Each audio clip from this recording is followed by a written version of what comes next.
son of Ajala Kamnako, Kachiboy, Chiboy, Biao, Papa 70 nigga,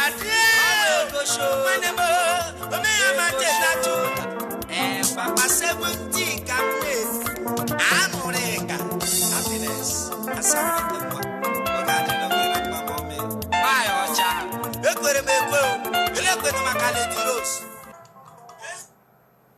the tallest woman in this Austria. Afisa can live way. When the me am at that. Oh, the baby. Can me. I had from Stacy, I eat you. Sabiti nigadio, sabiti nigadio. I get kamne, the boy is I get kamne. Abia State Vigilant Kamnako, Abia State Vigilant.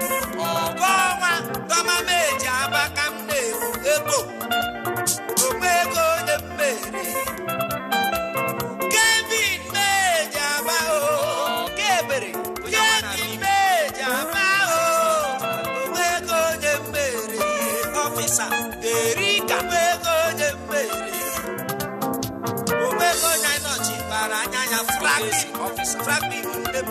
Hi everyone, good morning, good afternoon, good evening, wherever you're watching from. Quickly, I'm Oko Imano Onyeko Kulora. I've been under a lot of stress recently and it's beginning to tell on me. That was why I said that we're not going to convert tonight, we're not going to converge, we're not going to meet. I have to give myself at least 10 hours break to see if I'm going to be 50-50 once again. But a brother in Austria, he called and he gave me vital information. He said, there is a way, there are things you should do, there are some instructions, orders you are going to adhere to, and you are going to be 100% sure of having a male child. I know that there are things of that nature, but I'm not sure there are 100% chance. You know, some experts are going to say 80%, 70%.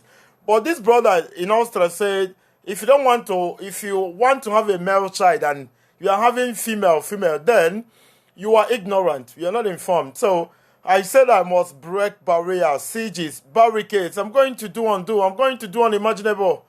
I'm going to go against medical experts. The instruction towards me to have a rest today, I have to broadcast, but it's going to be brief.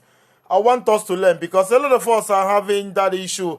A lot of families are broken. A lot of women are crying because Nadifa, their husband are putting a lot of pressure on them. They want them to have a male child. They want the wife to give their son a male child, forgetting that the lady is going to produce what the son deposited. It's just like putting money in the bank, and then you come back and say they are giving you less the amount you deposited. No. They are absolutely going to give you the exact amount you put in there. So please, wherever you're watching from Africa, Europe, Asia, Oceania, North and South of America, I'm appealing to you to share this video. Save a soul, save a marriage, save a depressed woman, save an angered husband. These things are big. It causes chaos and confusion in homes, in marriages. Sometimes, some homes that are polygamous today, most times, the homes that are polygamous in Igbo land today are because of the wife's inability to give the family or to give the husband a male child.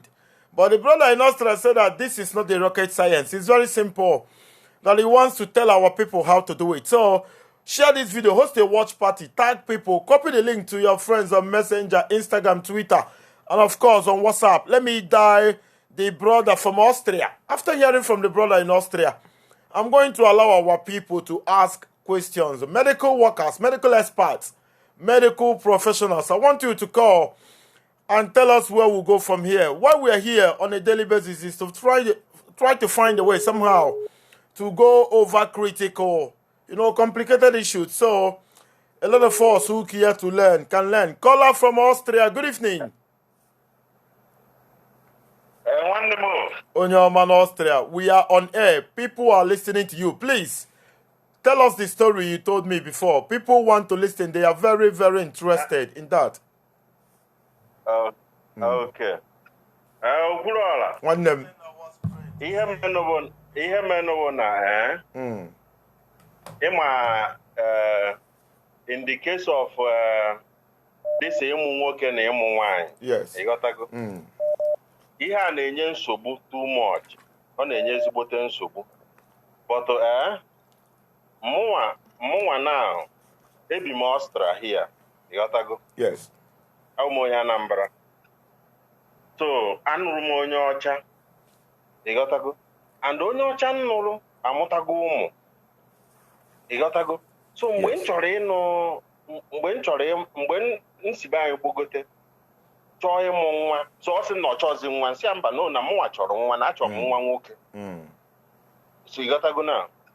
So ọ sị m na m chọrọ nwa nwoke, but na m gwaburu ya na m achọghọ nwa before. Ịghọtago? Okwu a na the interest ụmụ nwaanyị kwesịrị ịdị more interested. They are listening, brother. They are listening. Ụmụ nwaanyị kwesịrị ịdị more interested. Ịghọtago? So mụ na ya ebido 6 months m ji wee gbogote be anyị. O nwere ọgwụ ọ na-agbabu before. So o mechazi ọ kwụsị dị ọgwụ. Ịghọtago? 3 months o ji kwụsị dị ọgwụ. Ịghọtago? So ebido na-eme ihe nwoke na nwaanyị. Mgbe anyị na-emebi before, even mgbe ahụ data ọgwụ ka dịkwa ya n'ahụ. Ka ife ọgwụ a na-alụ nwanne? Mba, data ọgwụ ahụ like na nwaanyị kwụsị ịmụ nwa. Ọ gbazie dị ọgwụ. Ọ gbazie dị ọgwụ na then ọma mmụzi nwa gị na nwere ike na-edinazi na nke a. Ịghọtago? Ọma mbazi. Ịghọtago? Ọ mụchago na ọ chọrọ ịmụ bifo mụ na ya anụzie di na nwunye. Ịghọtago? So mgbe mụ na ya bidoziri nsị a na nchọ nwa nwoke, ọsị nwaanyị ji chọọ nwa nwoke nke ọbụla, nsị mba nọọsọ nwa nwoke ka m chọrọ. Ịghọtago? So ọsị m na onwe ajụjụ ọ jụrụ m, that's why m ji wee sị gị o nwere ihe a na-akpọ population counter. That ọ na-adị na tube. Otu a pregnancy test na-adị ka ọ na-adị. Ịghọtago? Okechigodi ma ị gara university o ma ị gaghị university o, ọ bụghị onye ọbụla ga-aga university because ọ bụghị onye ọbụla ji ego ịga university. Okechigodi nke ahụ. Ịghọtago? So now nwaanyị a bụ ihe gwara m oke na anyị ga-alụ ọtụ from okay, let's say after ọ fụchara ọbara ya. Ịghọtago? 4 days. Ịghọtago? So mụ na ya abịazie na-edina 7 days before banye that ovulation. So ọsị m na ya ma ndị na-azi daizi ọ bụrụ na ya ma ndị. Ịghọtago? na ya ma nlazi ọtụ gona ka o si gwa m ya. Nsị ya why? Ọsị m because ọkwa nsị na nchọ nwoke. Nsị ya so and mụnwa na-abụ ihe ọbụla ọ na-ekwu ana m amagide etinye n'isi otu ahụ o si ekwu ya. Ịghọtago? Because ama na ihe a na-enye nsogbu even mgbe m nọ na village ebe nna m mụrụ m. Ịghọtago? So ihe m bịaziri na-echezi ka mmadụgodi majik dị woman ga-eme. Ịghọtago? So mgbe o rụziri one time o jechaa bata si m na o nwere something o gotere na onyenwa ka a ga-eyuzu. So mgbe o gotere deti na o dobe ya na o nwere this bus na-adị na akụkụ bed. Ịghọtago? Dobe ya n'ime. So mụ asị ga ma na nje na ya wee phone m say picture jidezie ya on my own phone. Asị ga ya ebo. Ịghọtago? Yes. Asị ga ya mbụ because mụnwa ma enwego m like ebe nsi na village onwugwo ndị ụmụ nwaanyị mma mụtara mụrụsọ nwaanyị amụta nwoke and them bịa ọ na-eso okwu. Sị ka mmarụgodi. Ịghọtago? So mgbe m bịa jụwazie enye na asị ịma ndị ọcha adịghị ka ndị be anyị na-adị secretive too much. Ịghọtago? So ọ na-agwa akọwaziri m sị m na ihe a kịta o gotere bụ na that time now after ovulation ya ahụ 14 days ya ahụ. So that 7 days ọ kwụsịrị ya ka ọ hapụ inwe spam o nwere n'ahụ ya, ka ọ hapụ inwe spam dị n'ahụ ya. Gee ntị listen because onye nwa ka m ji wee sị ụmụ nwaanyị kwesịrị ịdị uche ha kwesịrị ịdị ya. So now ọtụ nwere ike ịgụ m ịlụ ọtụ nyenwa ama nkwenye m dị ọtụ na. Ịghọtago? So ihe o meziri na-awụ that day ebu moto pụọ nye ebe anyị na-elodu moto. Anọ m dị ọkpọ m ọsị m baby where are you? Nsị ya na nọ so place ebe anyị na-elodu moto. Ọsị m bịa. Nsị ya ka ihe nna abịakwa na-eme n'ehihie ọcha na abụọ. Ọsị m na ochie ekiri dete na adịgo open. Nsị ime nri ya Osimo okay. Mu eburu moto. So my guys mo na ha nọ nsị na nna abịa ji nwa afa aka. Ịghọtago. So mbi ozugbo saa ahụ sacha ahụ anya arugbere na bed, anya alawa ọtụ lacha ọtụ. Odi na rugo na laha ụla. So mu nwe je saa ahụ buru moto nari ya. Ịghọtago. So after 2 weeks, o check here, o were pregnant ihe eji check pregnancy. Check here, o sị na ọ dịgo ime. Ịghọtago. So nsị ya na ọ dịgo ime na ọwụ nwoke. O sị m yes, no 99%, less than no 99% na nwa ga-awụ nwoke because first na mụ na ya alaha ọtụ for 7 days. Ịghọtago. So na onwe ha spam dị ya n'ahụ because ihe na-akọ ọsụ ihe o ji adị ka ya sị na anyị na-amụ nwaanyị too much ahụ ịma gị na nwaanyị bịa na-edina na otu a gị na nwaanyị nọ na ụna na-edina everyday ị na-akpụ ya spam everyday. Ịghọtago. And ịma that spam ahụ na-adị ya n'afọ na ahụ ya ọ bụrụ na that ovulation ya ahụ bido like tata spam ahụ dị anụ n'ime ahụ ihe ga-abanye and most of the spam na-abanye dị ahụ nwaanyị because nke nwoke anaghị take longer before ha nwụọ. Ọkwa ịghọtago. So now mgbe ọ bịa kọwachara m the thing si ọkwa eziokwu na ọkwa eziokwu. So mgbe e jere after 3 or 4 months o ji echeki ma dị nwa nwoke ma nwaanyị n'ụlọ ọgwụ ọ sị nka eje nsị ana m anaghị esu ya aga.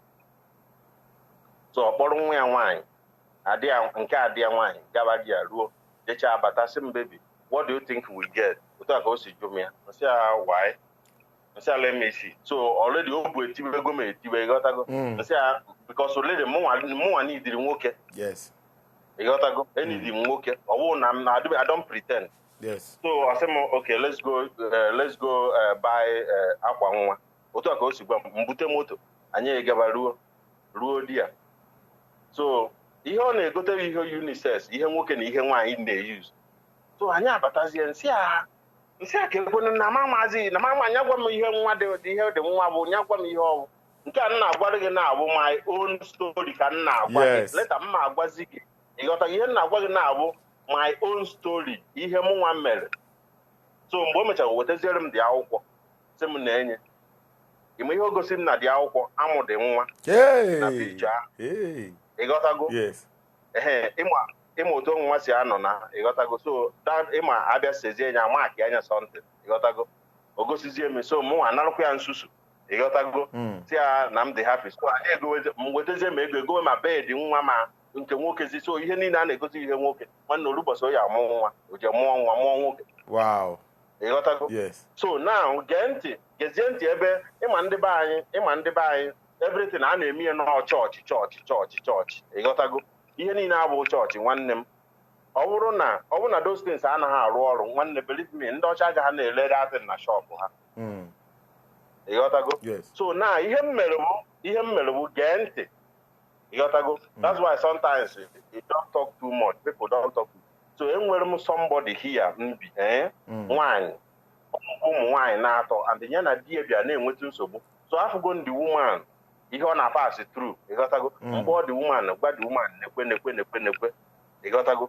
The woman sị m emeniri mụnwa ji aka m je gotelie enye asịghị gị eje ngote esi ya nwanne jeri aka gị nke nwa nwaanyị kọntrolu nke di gị ị ga-akọntrolu di gị gwazie di gị social time nye metụna gị aka from social time nsị ya n'ide ọbụla itiri distik ịnyụọ mamịrị tinye o gosi gị na the line na-abọ dị oke nwanne ala ụwa dị gị dị na gị ọ ihe m gwara gị otu a nna gwa na dị woman ji ụmụ nwoke na-abụ the last one ahụ m gwachara ya ọ mụrụ nwoke another one ọ mụkwa nwoke but ịmazi ihe ụdị koko dịzi n'ihe a na mụnwa jezi practicezie ya na another nwaanyị nọzibe anyị ịghọtago. Nwanne otu a nna agwa gị na ihe ọ mụrụ bụ agadaga nwoke. Agada nwoke gbasiri ike ịghọta. Gee ntị because abịa nje gee datị na ị na-ekwu nje gee datị na ị na-ekwu that conversation na-adị na Facebook ịghọtago. So a na-asị chromosome SS nke nwa kekeri nwanne ọ bụghị mmadụ niile gara akwụkwọ ije mebe those ones unu na-ekwu nwanne enwe the easy one. Only thing ị kara ikwu if you don't know how to count it. Some people ama ha ka esi account ya mara mgbe nwaanyị nọ na ovulation ọ bụghị gbagide nwaanyị spam spam dị n'ahụ nwaanyị o mepee mgbe ọbụla datin mepere ihe ga-aba spam dị n'ahụ nwaanyị. And all ihe people ama when if you want to have a baby boy, there is no sperm will be there. When that ovulation is open, one sperm that day or the open or each year, that sperm na 99% iwu nwoke. So I want to try yanya 4 times. He get 4 boys. Wow. Brother, try yanya 5 times. Brother from Austria. Brother, gente, onwe ndị na-achọ nwoke. Onwe ndị na-achọ nwoke n'ala Igbo adị ha na-eje n'ezigbo ụlọ ọgwụ na-akwụ ụgwọ ha fụcha dọkịta mesi ife niile a ga-eme amụkọ nwaanyị. Ihe Okwuluọla. Nwanne. Okwuluọla. Ị na-anụ ihe m na-ekwu? Yes sir, yes sir, I can hear you. Ihe m na-agwa gị bụ ana m asị gị na nsị, ana m asị gị na akụziri m ya na skuul, ana m asị gị na m gara University Cambridge. Whoever go to ebe ọbụla ị chọrọ ịga, nwanne isi own cup of tea. Nwanne ihe m na-agwa gị bụ even mma like onwe ihe nchọ sef nweta nwo otu ị nọ na social media. I just don't want you to show my face. Ị ghọtago? Nweta nwo nwaanyị otu a nwaanyị nọ with di ya ọ nwoke nọ with di ya ha ka na-amụ nwa ọ ka na-achọ nwa. Nwanne mụnwa ga-anọghị ya, mụnwa ga-agụrụ the woman, mụnwa ga-anọghị ya na ọgwa m mgbe ọ na-eme gee ntị, ọgwa m mgbe ọ nwee menstruation ya, mgbe ọ na-afụ ọbara ya, mụnwa agụọrị ya date, mụnwa ga-eji aka m gụọrị ya gwa the woman or the man mgbe ọ ga-emeti the woman without mụnwa ịfụ ha anya, need m ịfụ ha anya. Ịghọtago? Nke a na-agwa gị ha try anya on their own. Ana m asị gị na ọ na-achọ ịbịa mee nke a mee nke a mee nke ọ try anya. Ihe a na-agwa gị na agwago m ya opekata mpe mmadụ ịtọ. Opekata mpe mmadụ ịtọ ka m na-agwa gị. And it try you with 2 different people or work ọkwalụ gị which is working. Gee ntị, ọwụ dị sef ị ka na-ekwu na ị trayịrị. Mụnwa try go of my own zi with onye nọ ebe ahụ ị nọ now. Ọ mezie and ihe m gwara onye ahụ ụmụ nwoke na-abụ ka m chọrọ wute ofu nwaanyị. So ọ na-ayọ biko, nke nwaanyị ka na-ayọ biko na ya achọbeghị na ya achọzi nwoke ọzọ. Diegodi nwaanyị before nwokezi the last one. Brother, before you go, what ka ife inwe with ụmụ nwoke ị chọrọ nwa nwaanyị nke na ụmụ nwaanyị na-ewekwa iwe na comment section na ị na-achọ nwoke ka ife ụmụ nwaanyị megodogwu ka ife anyị mee. Mba ọwụghị ya. Mba maka ụmụ nwaanyị. Mba alaike nwaanyị o. Alaike nwaanyị. Ị ghọtago onwe mgbe m ji sị na mada ịma na ihe o ji wee dị ka like ịbịa n'otu a n'Igbo dị now. Anyị nwa bụ ndị Igbo laikiri nwoke mmụọ. Ị ghọtago? So let's say na imeziri that calculation gị. That's why ndị wee say maybe na imeziri calculation na 5 times. Yes. You made mistake. Let's say no, you made mistake 2. So now you made mistake 5 times. 5 times ahụ you made mistake 2. So you nwere nwoke 3. Why na which is okay already for your own family. Yes. Yes. Because onwe ka ihe sikwa m na otu anyị nọcha na because nwoke ahụ nke ya azabagodo afa gị. First, achọ m nke ya otu a nna achọgodo m nke ga-aza afa m. So akụrụzie m echi nyana. Then mụ na m nwere fega aka. Onwe na-ebi n'ụwa forever. Brother, thank you very much. Ka inu n'ife ndị be anyị ga-ekwu n'ife nkuzi ga nwanne. Thank you very much. I will call you back. Thank you very much. Thank you very, very much. Call me on 090 or 1734-2796. Ka amala ife nwere itinye n'ife a brother anyị kwu from Austria na Europe. I don't know. Is it coincidence or is it 99%? Because some of a lot of people na-achọ nwa nwoke. They've gone to some of the biggest gynecologists and all that, some of the biggest medical experts, professionals, and they've paid money, millions, and still it's turning to baby girls. I don't know. Let's go to Germany and see. Caller from Germany. Good evening. Good evening, sir. No, good evening. Yeah, thank you for the program because for the selection of gender, male and female. To the best of my knowledge, the man that just spoke is a bit right. Because SY chromosome is the one that produces male, and SS is the one that produces female. And now, SY chromosome lasts for 24 hours. YSS chromosome lasts for like 5 days. Now, if you are 28 circle, indirectly, you have to check it. No, just the other thing is that if you want a male child, according to what the man said, you have to sleep with your wife on the day of your ovulation, not before, not after. Because when you do it before, like 2 days to ovulation, 3 days to ovulation, the SS will be there. Because the SS chromosome is very sluggish. It works so sluggish. When you view it in a microscope, I'm a lab scientist, so I know exactly what I'm saying. Wow. When you view it in a microscope, it's very, very slow. So it will still be in the body. It will be working just slow before it gets to the egg for fertilization to take place. But if it is SY chromosome, that is the one that lasts for 24 hours. That is the day of the ovulation. Immediately the day of ovulation, that 24 hours, the sperm will die because it's very fast. Yes.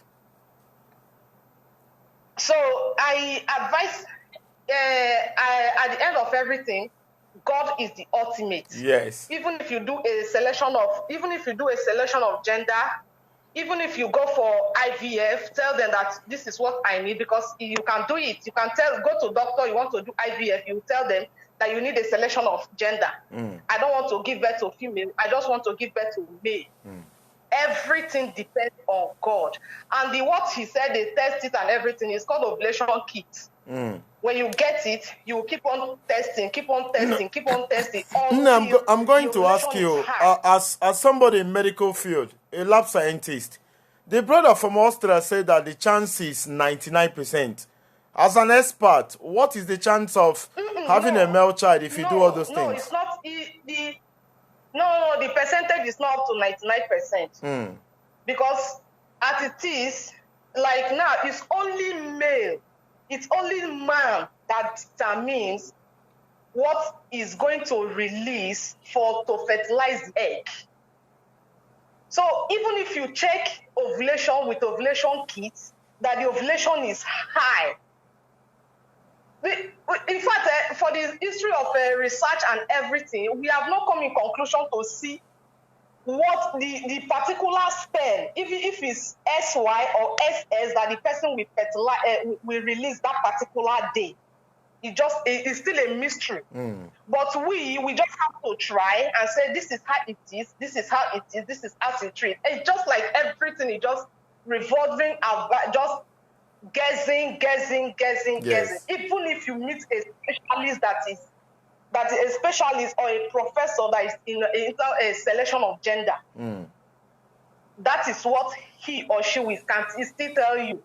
But for the one he said, you can ask, somebody can as well, because the way he said it, I told somebody like that too. Like a woman last year in Nigeria, I told her everything. She has a three female, so they are about to kick her out. Let me just say it was God. So I told her, I helped her to check her ovulation, when she will have it, when I this. To the glory of God, she had a baby boy, twins. Wow. So, that is just it. So if people are looking for male child, what they will just do, they still put God first, then and still put this practice that the man said. Thank you very much. So that is just what I have. Ned from Germany, yes. Thank you very much. A lab scientist from Germany. Interesting. Now you wonder, our parents, those days, there is no science and technology and all that. And most of us now watch, our parents, it's a mixture. So, I don't know, these things are complicated. They are funny. But there is science. There is technology, you know. But the brother said it's 99%. And some medical experts are saying that it's not up to 99%. That is why you need to join the conversation and hear your opinion. What do you think? How right is that brother? Is he right? Is he wrong? What do you make of this conversation? Call me on 09017342796. 09017342796. Where do we go from here? would you... Let's go to the UK and see if he's a lab scientist or a doctor. Caller from UK, good evening. Oh, what is going on? Are you there, brother from UK? Is you connecting? Maybe your network is not strong or a call came. I don't know. +380. Good evening. Good evening. Thank you very much.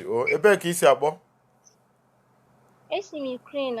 Ukraine, thank you very much. And I'm sure you are in medical field because most of us there study medicine and all that. So, Tinyonu no kwa o? Ihe our brother Kurubu Ezoku. You want to be Ezoku now. Even if I don't make mistake of it. You go get a long way. He gave both away the reason here before the woman. Because the woman goes on lease here. Oh, yeah, be honey clothing. Man, obuni a long wine for 1 week, 2 weeks. Raise your voice a little bit, or raise it a little bit so they can hear you clearly. You are a medical student. No okay. Mane hon kulozi. Buna ya wala lo wine. Ono de che win. Obu ni lang lo wine yo buna for 1 week, 2 weeks, 3 weeks. Elalu di munyegi on a operation day. Oga matara gi okay. Wow. 99%. Because I go you were urge. So ige bunke wine also easy. Ezoku. Mana ọ bụ na ije jekwa n'iro na-alarụ nwaanyị na-ebugharị nwa up and down. Nwunye gị ga-eburu gị ụzọ n'izi. And nwaanyị gị bụ ha n'oge ụzọ n'izi. Nwaanyị ewere nwaanyị. Ihe o web XX ọ ga-ebu ụzọ. Ovulation ya ga-akachi ya. No magic. So ihe o kwuru dị oke. And again, ndị be anyị ada akaụntụ ya ha jeje fucha doctors, some of them already in the account normal measure 28 money count from that day you were some other account here 27, 28, 29 all depending minus for 14 days from it but some other ihe niile our brother could be okay. One day why you made ya and all work for ya. Wow. You boom walking no or more on wine. Wow. Thank you very much. Thank you very much. Caller from Ukraine. Thank you very much. Thank you very, very much. Also, no bu ni nye nwunye ge efe dobo onwe gi for 3 weeks. Na ibia na iga amụta nwoke. But the point is that some men agwasi afa me ife a nwunye fa na echefa for 3 weeks. Ha pụọ je buru nwa na agbagharị. Oh, that is why the thing fell. According to this sister, too much. That is her voice. She tried to make it louder, and in the end, but I think it's clear. I've said the things she said. Hello, brother. Good evening. Good evening. Good evening. All right, brother. Go ahead. Yeah. Okay. Yeah. This man, Odabara. All my honey, but him and Henny never goes down to teaching everything. So all to go, so all my field actually. The first year method I had like 2 methods at the moment. The first method I had use ovulation kit test. Or had use. So woman, the one you go on a take a pregnancy script. Oteje lema mmadụ dị ime where you show double line gị machine on a peak of ovulation gị na dị gị meet onye ahụ ga-adị ime so him tụrụ ịrụta aka o ihe mekwa nụ na a na-asị ndị mmadụ na-aga ụlọ ọgwụ ọ dọkịta na-emere ndị mmadụ explain yes dọkịta na-emere ndị mmadụ explain ịma he the cause wo ụmụ nwoke many ụmụ nwoke a na-ekwe ejide onwe ha aka ti nwunye ha emewe ovulate doctor ga-ekwu mgbe ji wuru doctor gwacha ga-enye instruction but so many of them are mad here. When the hangocha manya batona dana dale. Imagine no more. Yes, so as a doctor, head doctor, and I'm off from so yeah, you get me advice. So hangocha man to go to meet, having meeting, a open na baby, I call a condom. Here, how you is a one yaho. As long as all hair target and can okay. So, all your help, you don't na baby meet here, fine, but any drop of blood, ban and can wine. Yeah, buy or atago there, all everything Hannah achieve. Yes. Because he had their walk, when spam none wine. That day on a move late, Guinea meet is a biometric test or positive double line. Yenya meet here or medically as a chances on your working day, but a could like up to 90% or 99%. Medical as a chances here the high. Yes. Chances here the high, but on any literature report how many percent and when at the moment. So yes. So another form I that can I go on because I won't know but may afford. Or use ultrasound.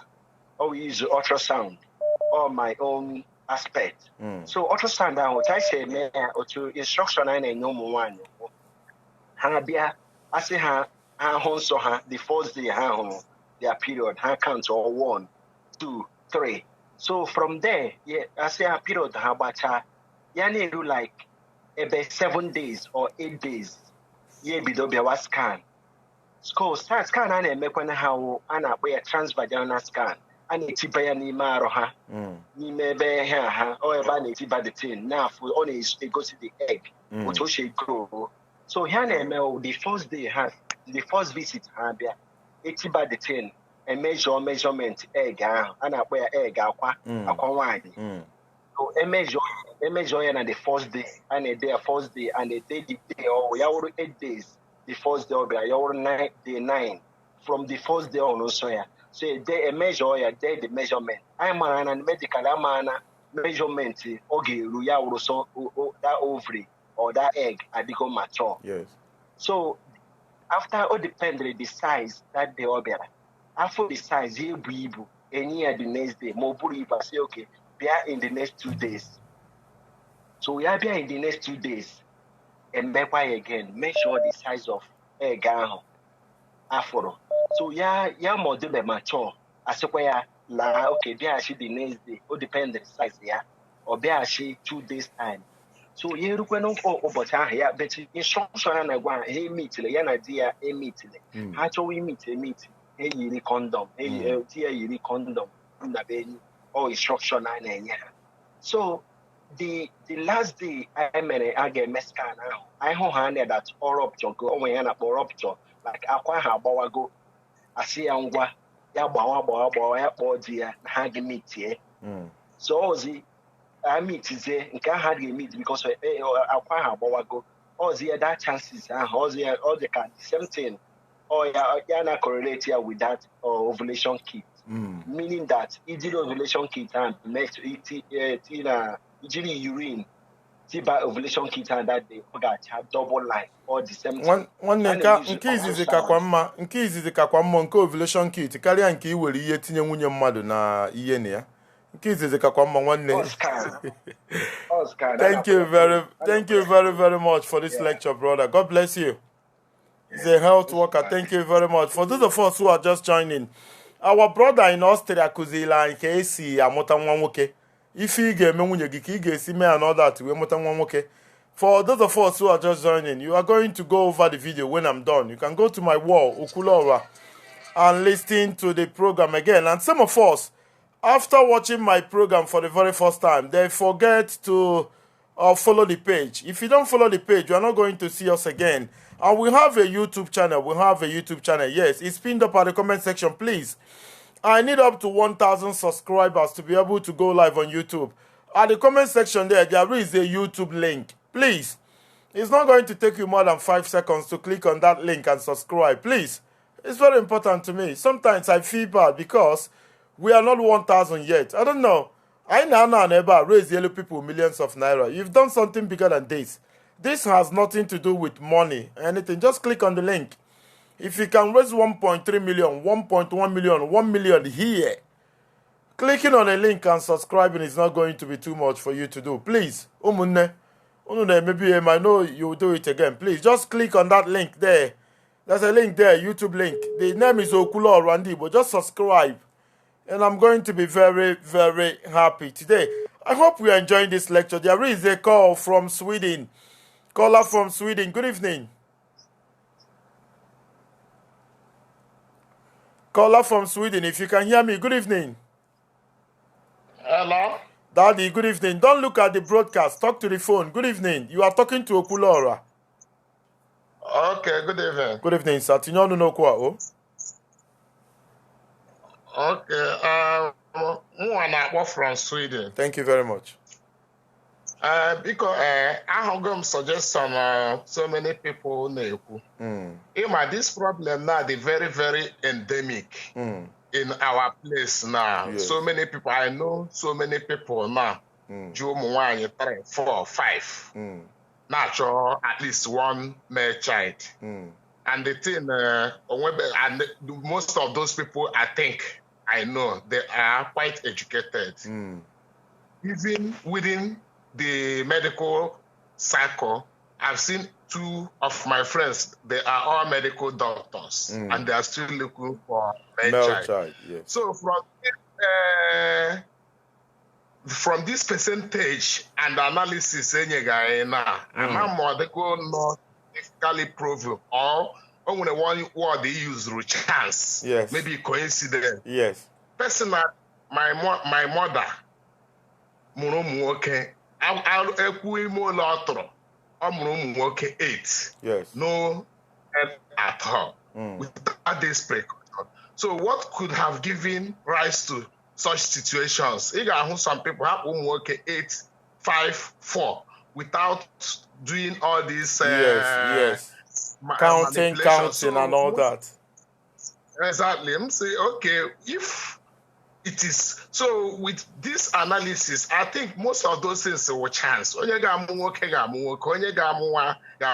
Because as I with a medical solution, so many people suffer these things wouldn't have, because they have all the money, they can even buy any doctor, they can pay any doctor to you, but the problem is still there. So I think most of these things are a chance than giving a percentage. Because on any medical book, on there, and so many people would have come out of the problem. Thank you. Thank you very much. Caller from Sweden, thank you very much. Ahmed mentioned that our parents, they gave birth to male, female, and all that without going through this whole process. What is wrong? A lady said that men, they drink too much and all that, and their sperm is not strong. I don't know. I am not very, very experienced in this regard. That is why I want to listen more to people who are into medicine, lab scientists, gynecologists, medical doctors, nurses, all the medical experts, all the medical professionals. Because a lot of families are breaking. There is war, chaos, confusion in a lot of families. Joy, happiness, and all that had long departed from many families because of the wife's inability to produce a male child, so to say, even though it's obvious, it's proven that it is what the man deposit that the woman give. But in any situation that the women fail to give birth to children, especially in Igbo land, to give birth to a male child, the whole blame goes to the women. Dolly Parton will always say, Dolly Parton, the Queen of Tennessee, she will always say, my sins are not bigger than yours just because I'm a woman, you know? In Igbo land, anything that has to do with women are being seen or perceived differently. And to cap things up, when it has to do with childbirth or gender selection, there is a call from United Arab Emirates. Brother, good evening. Brother, good evening. Can you move away from your... Good evening. Move away from your listening device, please, so we can hear you clearly. Okay, can you hear me now? I can. Thank you. Go ahead. I can still hear myself. It's not proper. When you call, you need to move away so the call will be clear. Caller from Italy, good evening. My brother, good evening. I greet you, brother. Yeah. This issue, everything will lock. If all the mother and the men will lock. Oh, when they less within 1 year, yeah, Galaha. Within 1 year, yeah, people. So everything will lock, will depend. Why in Java go for now? Only in Cato, my mother direct. Only poor man. One, you know, I did call in Lagos. Almost 5 boys, 1 girl. They are living in 1 room. They don't are not educated. You understand? But now, Omazi to now, all of the change. So another one, last born of my mother again. Almost 4 boys without girl. One of them Hagara, Ibam or Assembly all those things. Now, in Kemtoro direct, more 4 boys, 2 girls. In the Bana family, nke throwing the most our senior brother throwing Okada Konaba, the former traveler, Okada Konaba, almost 6 boys, 2 girls. Brother from Italy. Ndị na-eme ife a kịta bụ ndị ọ lara ahụ. Di na nwunye nwoke nọ na mụọ ụmụ mixture. Ndị na-aga through this process bụ ndị na-amụtara nwa nwoke ndị ọ lara ahụ. That is the point. Like me now, I the 8, 6 boys and 2 girls. So there is no need to go through the whole process. Or needless. Yes. Most of all these people, Diego, how they feel that with money they can do all things. Money doesn't answer everything. Everything work karaka. All depends on everything work karaka. Wretched people. Brother, that is what brother, listen, let me tell you. Ndị na-eje through this process bụ ndị nwa nwoke lara ahụ. O nwere ndị na nwunye ga-eje emewa dị na-adị ime ejebe nke doctor. No. Di na nwunye na-eje nke doctor eju na-ekpere bụ ndị amụtara nwa, ndị nwa siri ike. I made mention, I the 8 in Abai, 6 boys and 2 girls. My mother ejere hospital one day more and I go cycle and all those things. So, onwe ndị ife a siri ike. That is why ha ji eme ya. My first issue nwoke, you understand? My first issue nwoke, ka abụọ nwaanyị, ka atọ nwaanyị, before my travel. So this is akara if atọ na anụkam na Nigeria na o nwere ka nwetakwa another nwoke. So ka anyị kwụsị na-disturb nwaanyị. No, brother, you need to listen. Chukwu gozi gị. O nwere onye nọ n'uwe enwere nsogbu. Even presidents of the world nwere internal issue. Chukwu gozi gị mana o nwere ndị na-find it difficult. I'm a lot of people na-achọ nwa nwoke na I'm a lot of people na-amụta cha-cha. So that is why they go through the whole process. Thank you very much. It seems the brother from Italy doesn't understand the whole thing. He doesn't understand it. He doesn't. Ọ na-ekwu na onye amụta. O nwere nwere that issue. Ego anyị niile na-achụ ebe anyị ga-enweta. O nwere ndị nwere ego too much. Mana o nwekwa internal issue somewhere. Some of them, their spiritual life adịrọ, some of them were marital issue. Ha nwere issue with their husband. Some of them are drunkard. Some of them are drug addicts. Onwere onye ọma n'ụwa, onwere onye ụwa zuru. Pati ọbasi si na onwere onye ụwa zuru. No, you might have money and you lost your leg. You might have money, you don't have a male child. You might be president, you want to have a daughter, you don't have a daughter, and all that. Nobody's complete. You can't have everything complete. It's not possible. So you need to understand. It was easy for you doesn't mean it's easy for other people. No, it's difficult for other people. It is. It is. Caller from Indonesia. I don't know if you are there. Where do we go to? Let's go to Germany. Let's go to Germany. Or do we go to Republic of Ireland? There are too many calls. I need to go to Indonesia. Caller from Indonesia. Good evening. Yeah, my brother. One day, Dalo. Yeah, good evening. Thank you very much. Medical line, so he only but he confused him the day and where like how to come to edge. Okay. Like for example now, our second daughter, Lorodi, he in the diamro one. Mota this young lady, woman, Lola, there, she almost got there, working 5.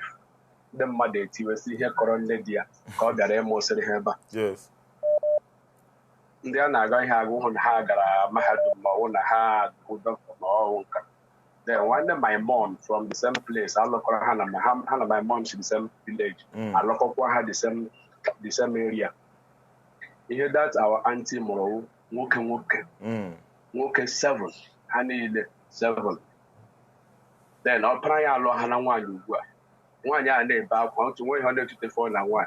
Then now try a lot of 1 you go. Oh, can't look at 1 you buy. I must say, okay, first son, Yomro, 4. Can I chokwa? Because all look what honey aqua, car more 1, you like a hammer for now. So I wonder how when you had the second son, we're a barrister, when you were a barrister, so I don't know. That's got me out, but I'm trying to ask. Why all those things? Because I want my food, I can't doubt them. But our question, if they will also reply, why all those things like that? What I believe my way here on our way here and see lineage model to history, don't when they all wrote to high. So thank you very much. Just like thank you very much. Keep watching. Somebody is going to respond. Thank you very much. Thank you. I'm going to take 3 more calls, and I'm going. I said I'm not going to broadcast tonight. I'm stressed out, and it's beginning to tell on me I need to take a break. But this issue came up, and it needed urgent attention. So that was why I came here suddenly after I had announced that I'm not going to be here today. Caller from Germany. Good evening. Yeah, good evening, my brother. No, good evening. Go ahead. Yeah, just want to appreciate you for what you're doing. Thank you very much. Thank you. I said let me call pertaining this topic to the very, very important topic for mostly our women, because like me, and I have a boy and a girl.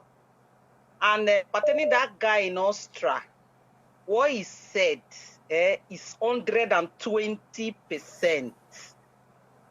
Wrong or correct? Like me now, my son.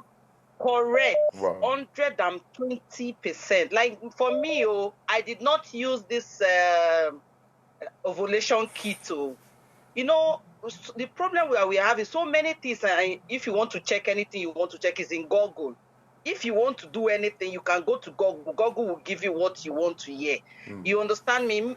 For me, I used Google to get what I want. As in, I have my first child is a boy, and I check it through Google. So many of our women, they don't even know how to count their menstruation cycle. You understand? Even so many people that are looking for children, they don't know how to calculate their menstruation. That is why they are thinking that it's very difficult. No, it's not difficult, especially we that is in Europe. We always go to doctor. Doctor will tell you this is when you ovulate. You can't maybe 4 days or 3 days before you ovulate, depending on your cycle. So that guy in Austria, I was impressed anyway, because a man that is saying such a thing, that is not a doctor, as in a man that knows. As in for a man to know that type of a thing, that is intelligent not a and smart. It's smart. Even a woman don't. Let me just be plain to you. Even what the man said, even me that I'm a woman, I don't even know all. As in, I was saying, wow, that the guy is determined to have what he wants. That is why he went to that estate. Okay, when the white woman said, okay, wait, this our man. I like it. And ezuike. Igwa nwoke si jinwayo. Meya ogekwe. Ogara fire down. Yotago, but they don't know that it's not like that. You have to be coming down. Yeah, man. She said you should be coming down. They have to rest small. You see, when the Oyibo asked the man to rest, he rests. Yes. When the Oyibo said that now set to go. Now work it all down. Yes, fire down. But then Igbo men today, if you deny them, you have given them privilege to go outside. Me particularly, I would deny you if it's what I want. If like Jishi Kwana, I want. And the other lady that called that said, you know, when you are looking for, you know, when a man releases sperm, it takes 3 to 4 days for the man to be balanced. You understand? But when you the baby okui, they fire down. So when it reach time to do what you want to do now, maybe in a tear sharp or sharp now, in the vitamin go or sharp for. You understand me? So you are beginning to attack men, and they will respond though. They are watching you. Let them respond. let them be calming down. Let them calm down, and they will get what they want. Yes, they should be calming down. Thank you very much. Where in Germany are you calling from? Mönchengladbach. I will tell them to catch you in Mönchengladbach. Thank you very much. Thank you very much. What's the problem? Fire. They are not coming down. She's complaining from Mönchengladbach in Germany. Hello, good evening, brother. Hello, brother. Good evening. One name, good evening.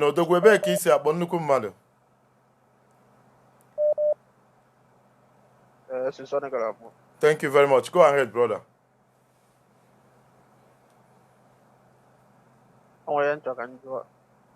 Are you watching my live program? If you're not watching my live program, you call me later. We are on live broadcast. In case you want to talk to me in private, you can call back later. Okay, talk to us.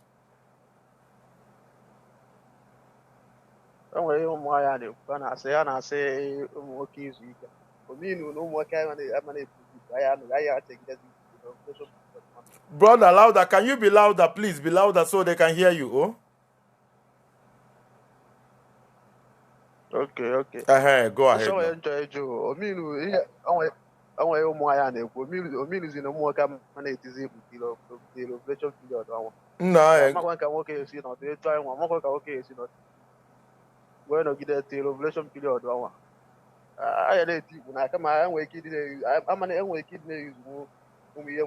So, bro, do you know Obero common 1 week in all the too much? Common 1 week, in a complain if any na. Yeah? All too much, you get a money as when you no one in cable. Come here, Subu 1 month. Can't give 1 week in a bamba, not the too much. And they could 2 weeks. Brother, no, na Germany, in Austria, they could not 2 weeks. When you give 2 weeks, all right, it's a boom mother. Eh? Johnny, I'm not second wife, and I may boom 1 mother, brother. Thank you very much. Brother from Dakar, Senegal, and Bamba, also na 1 week is too much. Now we are not a 2 weeks. Also, no money in our proof, na yawa, money fan. So, in our new dear Marconi, no, for no one. Some of you are getting married because we are old enough to marry. Choice one mother, only the compatible. Upon Ibo, only married 2 weeks, 3 weeks. General brother, no Senegal. I come out there, Omega Foggy, make a beer. If you ever put topic. And it was something like a gentleman, you know, the way he was calling Okulora. In China, I go better, oh, yeah, Mara. Cause Chineke bunya yenu. I'm not complaining, Kobubia. I want it for more, I go to 1 week. Instead of 1 week, I go not 2 weeks. Or Simba, sitting buto, cha. No matter fan, I go, no, the too much. Caller from Germany, good evening. Good evening. Good evening. I want to give my own contribution. Go ahead, brother, go ahead. Because people are talking about how many people are scientists, they are medical experts, then I let come to a moral part of view. Only one. What do you know why I'm not doing my job for marriage? Yes. They will not say, okay, why you people disappear. If you want to brother, your call is not clear. Call me back, please. It's not clear at all. It's not clear at all. Oh, please call me back. Let's go to United Arab Emirates. But there is a call from Italy before that. Caller from Italy. Good evening. Good evening, bro. How are you doing? I'm fine. Go ahead, brother. Okay, I just want to commend you on the work that you are doing. Thank you very much. Thank you very much. I also want to contribute to the topic. All right. Yeah, one, what that now, the lady and the man involved want to work to do. So one, what that now, the lady was the time of her ovulation period, and the man in question also supposed to abstain for the time being. Like a week is not much, 2 weeks is not much. Yes. For the fact that no one even because we all know that the Y chromosome is more resilient. It doesn't move fast, but it stays longer. Yes. Unlike the Y from the man. So if the man could be able to do what he's supposed to do during at the peak of the ovulation, definitely there is 90% chances to get the desired result. But brother, the question is, a lot of people are malifable SY, YS, chromosome. Manaja, Chineke nyefa nwoke nyefa nwanyị. Ka ife some couples dey with that issue. O nwanye na ara amode nwa cha and all that. Kọwara anyị nwanne. Okay. Like, I want to na sign it in ourselves. Like some ladies during that time when they wear some sharp pain and the lower abdomen, some tenderness in the breast, or feel like a wet milk from their private. So, but they are the people who are supposed to notice these differences in their own body, unlike the man, because the man sometimes might not pay close attention. So, but on the side of the man, I wouldn't abstain for a period of a time, like a week or two. That will eventually help the man to come more quicker, unlike when he's doing it regularly. Frequently, yes. Frequently, yeah. So I would not buy it. There is every tendency that the speed of that Y will be more faster because already the X is sluggish but more resilient. They last more longer than just that Y stays only 24 hours. Yes. So in a day, it's already over. So if the man has already been hitting, it means there will be always complaint there. Yes. The fact is that the man have a larger role to play. So, brother, you are saying that most of these problems are coming from men, not the women, but the women are taking all the heat. Yeah, because they are the easy target. You know, they are easy targets, and sometimes they are defenseless. The man has to, the man has to help to make it work. Thank you very much. To be somehow principled when in terms of doing it, Thank you very much, brother from Italy. God bless you. Thank you very, very much. I am rounding up, and tomorrow we are going to talk about what they call Kanyamata. Oh, I don't know. Somebody's saying something.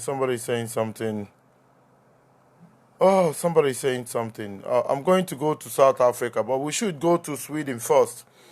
We should go to Sweden, from Sweden to South Africa, South Africa to UAE, UAE to Cambodia, and Cambodia to the United States of America, where we are going to round up for today. I don't know. Hello, caller from Sweden. Good evening. Good evening, Wanyoma. Ezigbo mmadụ. Wanyoma, good evening.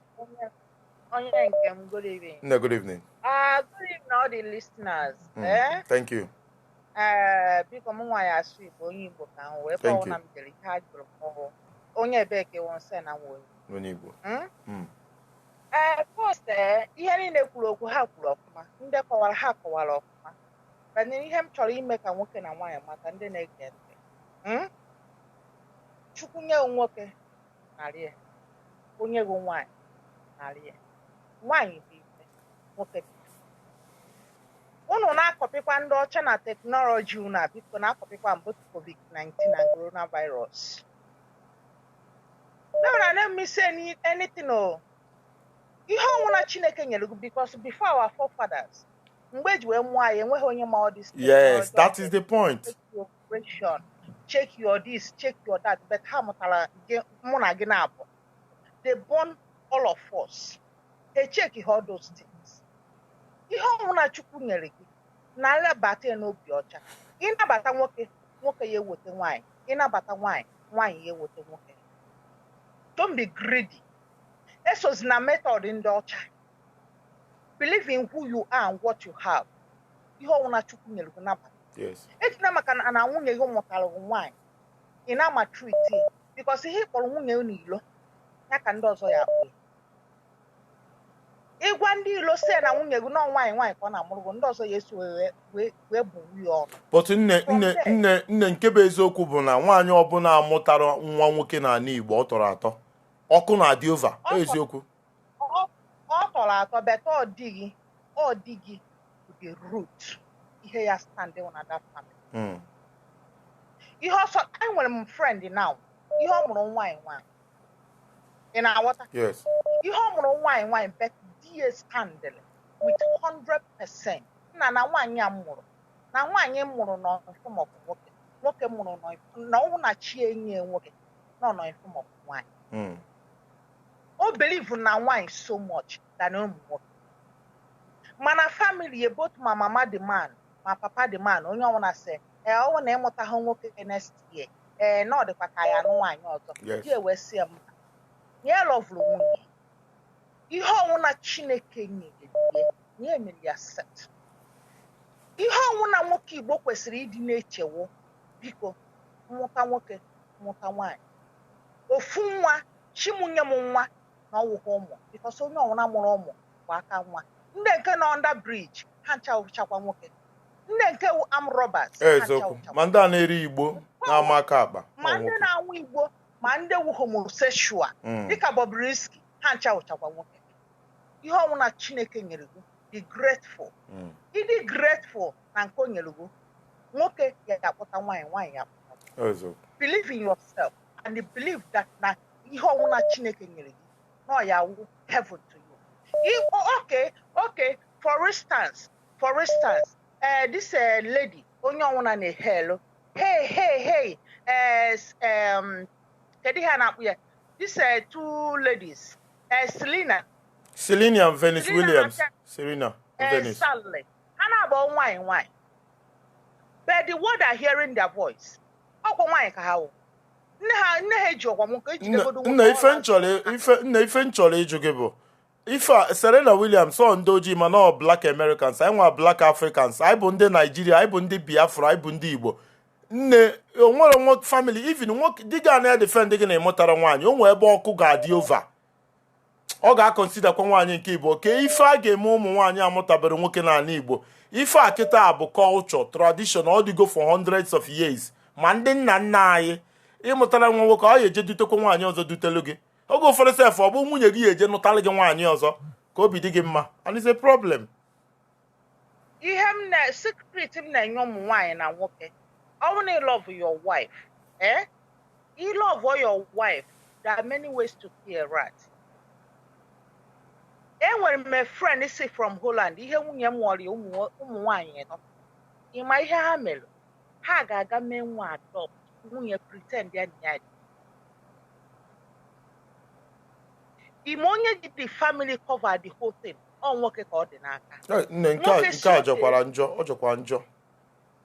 Ọ jọrọ njọ na but to cover the shame because ọnụ na-akọ ha karịrị. Uto na ịmago na ihe onye na-achọ n'ụwa ihe ọha enweta. Ọkwa ịhụrụ datin focus on si na iwu ri na ihe enweta ya. Ịmago na challenges na dị too much, most of them they will never ever get it. Ya ka m ji wee sị if inwe nwaanyị nna believe na apịa nwunye gị ọkụ ịmaghị mgbe ọ ya bụ. Yes. Na-apịa nwunye gị ọkụ, stop counting it with love. Ị na-apịa ọkụ, ị na-apịa with love. I love my wife. Ọ ya aba. Afụgo m ebe o mere. Ọwụ ofu ọwụghị.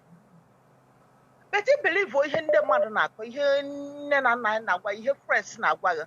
Nna ọkwa ebe ahụ ekwuke ya. No, thank you very much.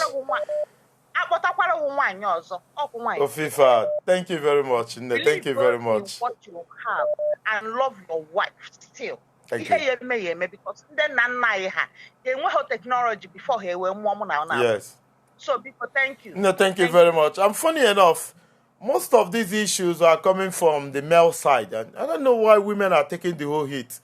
And when a medical worker boss see that some men, they are if they produce are strong due to okay and they boom too much and I manya too much.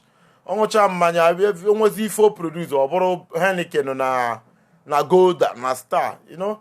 But in the end, no one you can get corn, one you can get equipment, one you can get quife. You know, one you can get chop, so no damn tamporoma and all that. Oh, when brother call also no scan. Like she mentioned, they call her from Sweden. Also, you know, have all this technology, testing kits in our father say usually. Oh, when cast no scan, brother boy from UK, what's not get with you want to when you guinea maro.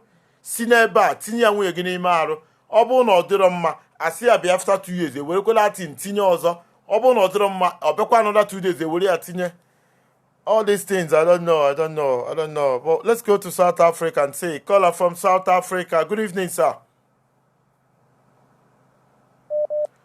Caller from South Africa. Good evening, sir. I greet you.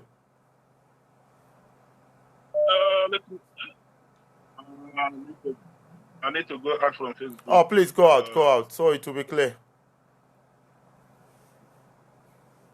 Hello? Yes, I can hear you clearly. Go ahead, sir. Yeah, all the money see nuku mmadụ daalụ. I like your program. Thank you, sir. Ihe chọrọ contribute on this one now is based on my own personal experience. Because now oge m mụrụ my first child or nwaanyị ka ọ bụ. Then the second one I went to a friend, I said, look, I would like to have a boy, my second child. Or the moment my wife bidoro menstruation, mo count to 14 days. I shouldn't do anything because now I'm anything before then. No more I do faster. Yes. So I should wait for 14 days. On that part, on the 14th day, anything or by and I hold myself 14 days. My wife got pregnant, and then that comes a boy. Wow. So the problem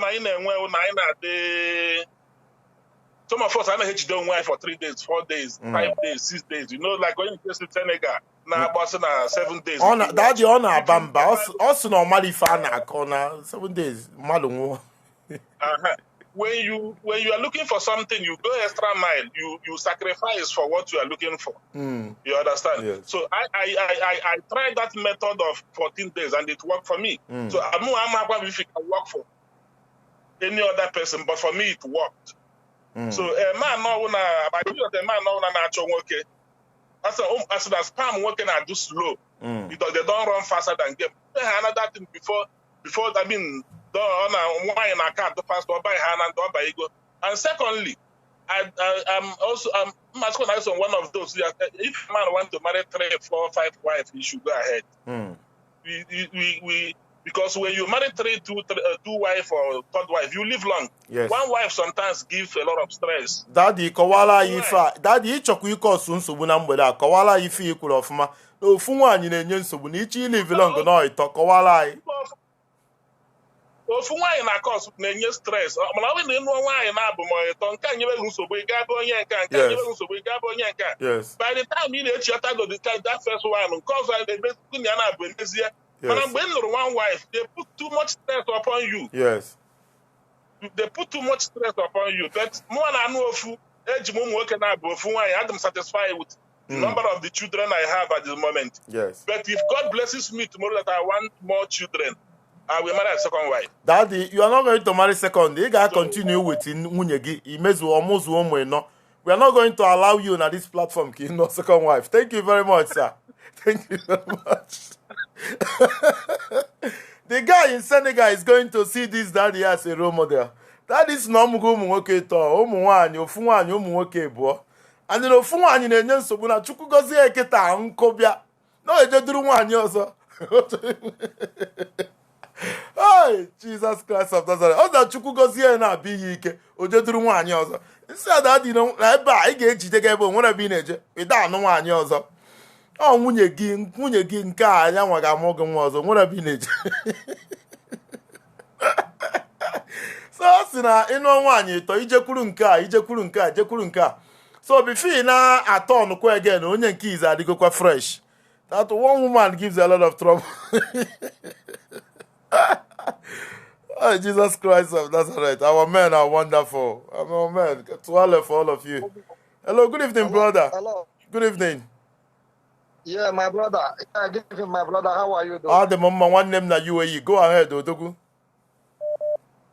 Yeah, we do the go. Yeah, Dalu one name. Yeah, this is your program since 3 days. I come subscribe. Thank you. Call so now too much. When you call now too much. Obiko. Okwamzage now. So I'm one car about all of that.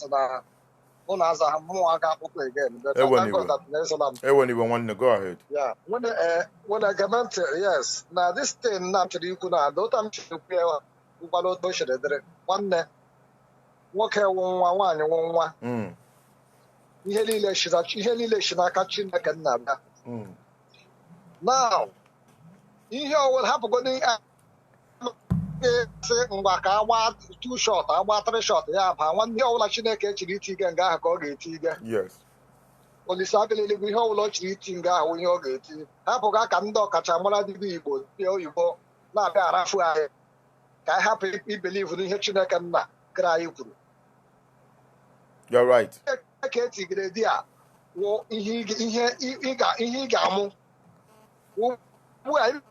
Ụmụ nwaanyị na-abazi uru ụmụ nwaanyị anyị na-aba uru na-akụrụ ụmụ nwoke nwere nwaanyị hụrụ egidere na kidnapping before no nwaanyị hụrụ mega court before no na-eme ihe court good na ndị Igbo anyị na-eme very big mistake. Nwaanyị alụọ nwaanyị mmụọ ofu nwa ya wụrụ nwaanyị mmụọ nke abụọ ya wụrụ nwaanyị mmụọ nke atọ ya wụrụ nwaanyị gị hụ nwoke ebido na-eriwe gbagharịwa na iro chọwa onye ga-amụrụ ya nke nwoke but mgbe i ji ejide mụta ihe nwanne ịskatala famili gị enwere ike echi na nwoke ahụ nwụọ famili abịa ihe wụrụ ụmụaka tiga na ọgbama aghara ya wụ ihe ji ndụ ọjọọ bụrụ onwe ha nwanne Chineke na-enye gị nwa nwaanyị gị kide ya ọnwụnwa. You're right. Okay, ọnwụnwa ghọtara mmiri so onye ọbụla asị enwere onye nke kwụga from South Africa ya asa ga-alụ nwaanyị ise aka nwaanyị ọwụhụ otu ahụ anaghị eme ugbu a ọkwa opinion ya brother all opinion ya life is free whatever you want to do you do. Yes but ka hapụ ọfawa ndị ụmụaka anyị ụmụntakịrị ndị ka na-etolite hapụ ebe ozumanụ kwuru like this ka emenwe adọdadị ọkwa senior man anyị ka ọ bụ anyị ga-esokwu ife ọ dịkwa ka ya ga-eme ife okwu anyị ga-esokwu ya yes that's what I'm saying my brother so ka anyị nwee ike anyị nwa n'onwe anyị wu ndị Igbo ka ihe hapụ ịdị na-akọsụ problem na family anyị enwere one story ka m kọrọ gị ihe a na ka emere na my village onye nke a na mụrụ ụmụ nwaanyị abụọ ụmụ nwaanyị abụọ onye jeje lụọ nke abụọ nwaanyị abụọ so onye nke a dị ime onye nke a dị ime onye nke amụọ nwoke onye nke amụọ nwoke do you understand what I mean? Yes. Now today that family is on fire. The man and one of the family is on fire now. That's your so you consider that in the mad you okay Chineke one Thank you very much. Thank you very much. Caller from UAE. Thank you very much. Yeah. Men are starting a campaign at the comment section. They are saying one woman is not enough. You know our men. They are beginning to second our daddy in South Africa that one woman is not enough. And the women are not happy. They are starting their own campaign. Mommy UK, mommy in England. Good evening. Good evening. Good evening. Good evening. How do mommy? Good evening. Na iwe bịakwa m n'abalị ege esi na ị ga-eso daa dị gị na ị ga-eso daa dị gị aka m nugo n'ofu unu jee n'ụmụ nwaanyị unu che na ofu dị izi uche na anyị dị izi uche na anyị dị izi nwa na anyị adị izi unu checheta abụọ onye m ji anwụ ọsịsọ onye mere ji egbu unu ọsịsọ unu chekwa na anyị dị unu hụgo ka ihe anyị na-eme unu ofu unu akachita tu ọ nwere ike njakịrị ka ọ na-ama because mụnwa na onwe m bụ nwaanyị adịghị m easy. I'm saying it. We bịa cheta too. Okay, ga na-ese di nwoke. Because out of experience, enwe m uncle because nkwu ebe nsi bịa ga-amụ onye ọ nụrụ 5.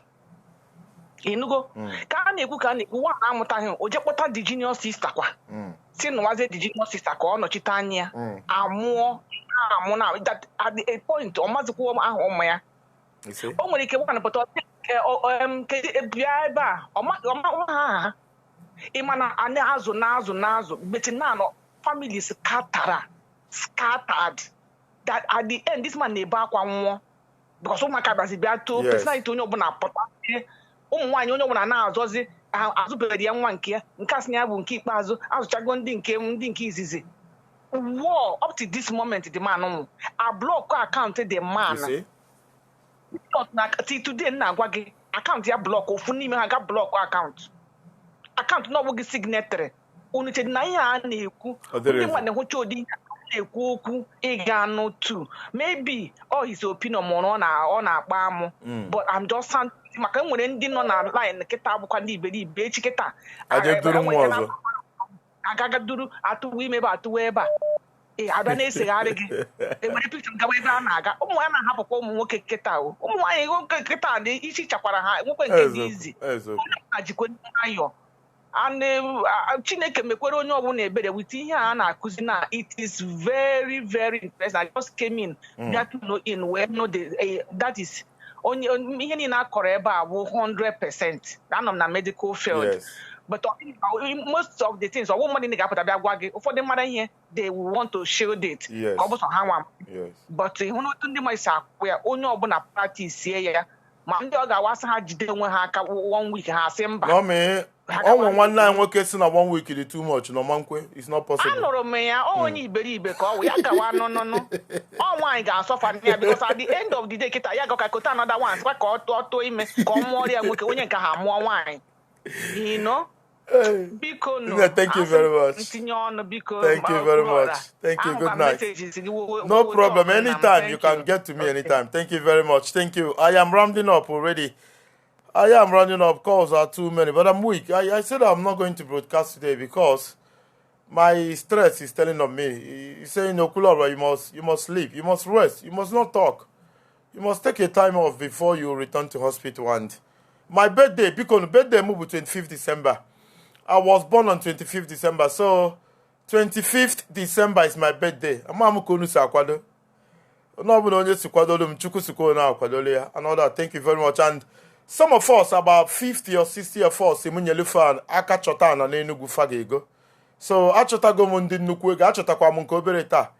today I was able to get one of 1 million naira today. I was able to get about 9 people. They want to buy. And it's about 30 plots. So if you can buy land of up to 1 million naira at Uguamunike, very close to Caritas University, and of course Upper Room and Godfrey Co University, about 10 minutes away from Akanibiam International Airport, and the major road did. So if you can do that of 1 million, you can send me a message on WhatsApp. I will send you the video. You can send your father, your mother, your uncle, your sister, a lawyer, a policeman will go there and see. And then, if you like it, you can do the documentation. So, we are going to continue to find more. I get with the chairman the 500. All the name and I go on the gap on bad. So, I bought on bad for you go and get 500. You need to live it for up to 5 years for development to come there. So, man, under 1 million now within 2 years is going to be fine. It will appreciate and all that. There is a call. Let's go to this woman and say, my good evening. Good evening, Okulora. No, good evening, Ebeki. Isi abo, nwanyị mama. Anambra State. Anambra, go ahead. Thank you very much. Achọrọ m itinye ọnụ n'okwu a. Na-etinye ọnụ, manye ọnụ ga-amanye n'ime ya. O nwere ihe gbatara m n'obi. Ịma na Chineke mee n'ihe niile bizi nkenke. Nwoke nwere ego ya eji wee nụ nwaanyị nke ugboro abụọ.